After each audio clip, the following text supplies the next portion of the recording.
Tohoročná preslava 14. februára Sviatoho Trifúna, dňa vinicároch i vinároch, u Berkasove i Bačíncoch po tradícii počala so pošvecením viníci i orezovaním lozy a u bačínskych vinícoch na lokalitetu Bena, kde Valalčanie vymurovali i cerkvočku pošvecenú zaštitníku caru Konstantínu i carici Jeleni otrimaný moleben.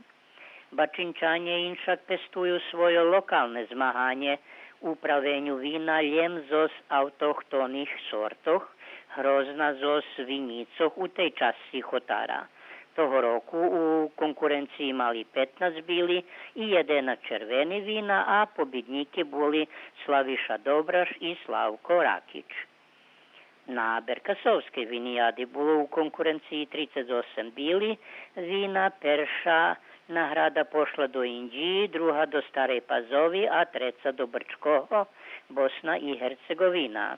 U červenih vinoh zmahali 34 vinare, perša nahrada pošla do Beogradu, druga do Tovarniku, Horvatske, a treća do Surčinu.